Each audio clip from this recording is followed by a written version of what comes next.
tayo ng grupo, Arnel Danda ang utak, sa plano ay sigurado. One Base One Club, takbo para sa pangarap. Sa bawat kilometro, tagumpay ang mahanap. Motivation ang baon, sa kapan nagsimula. One Base Family. Kami ay iisa.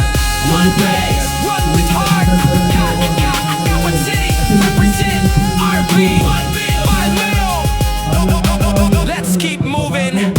Bahagi kami sa mga pagbabago dito sa ating community sa pamamagitan po ng pagtakbo dahil sa katuparan po namin ang bagay na ito. At talagang nakaka-overwhelm po ang naging suporta ng lahat. Hindi naman po talaga namin, hindi po namin pwedeng i-take ang mga credits sa lahat ng ito. Kung wala po ang mga miyembro ng bawat isa, lalo na po sa One Piece Run Club, hindi po namin maisasagawa ang napakagandang event na naganap dito sa kasaysayan dito sa ating Sagapan. At gusto ko rin pasalamatan po yung mga kasama ko na si Arnel, kaya sila taga rito, na talagang i-finish nila na sana matulungan po ang Malimbay Elementary. Dahil talagang dumanas po tayo ng mga natatandaan naman po natin yung kalamidad na nangyari sa atin ng mga nakaraang taon yung bagyo. Talaga po tumimok sa isipan po namin yan. At makakaasa po kayo na sa pamamagitan po na aming ginagawang pagtakbo ay tutulong pa rin po kami dito sa Malimbay Elementary.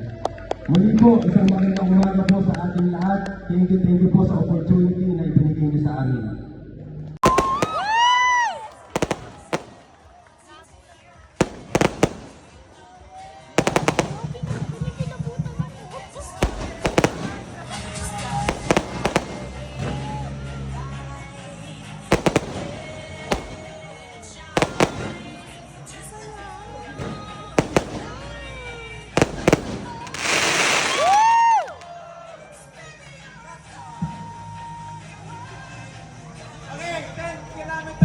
Hands-on and spa, Pusing Sing and Friends Pakistan, RJS Breathing Services, Eric, second,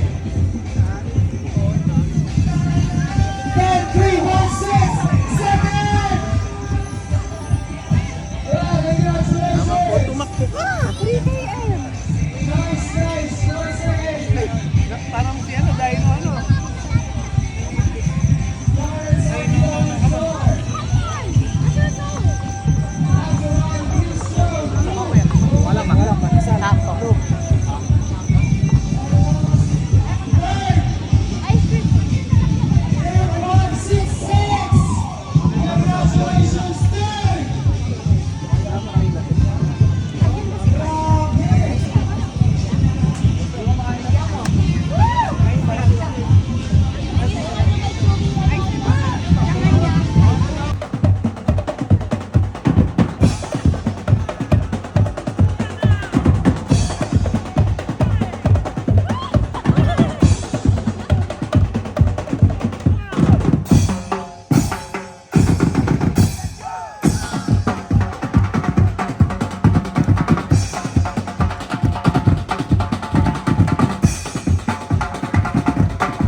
One Pace Run Club, although bago pa lang po kaming running club, ramdam na ramdam po namin lang talaga ang inyong suporta. At thank you po sa, syempre, sa guest runner natin, sila Ma'am Carla, and then si Ma'am Alog. Actually, natupad po ang pangarap ng One Pace Run Club. Ang pangarap po talaga namin, yung makapagpatakbo para sa lahat. Kay mahirap, kay mayaman.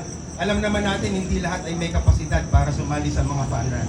So ito po, ginawa namin, itong community run, na sinikap namin na kahit ito'y community run lamang, ay maging kaparehas ng mga fun run na ina-attenda natin. At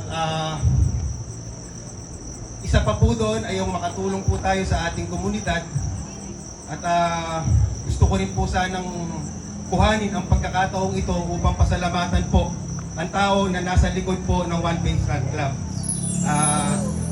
Kinugol po niya ang kanyang oras, panahon, para mapanuto po ang grupo. Gusto ko pong i-acknowledge ang kaibigan namin, si Sir Andoy Ayana, kung kilala po ng lahat. Salamat, Sir Andoy, sa pagmamahal at pagtingin mo sa grupo. At alam ko, ready na kayo. At sa first part po,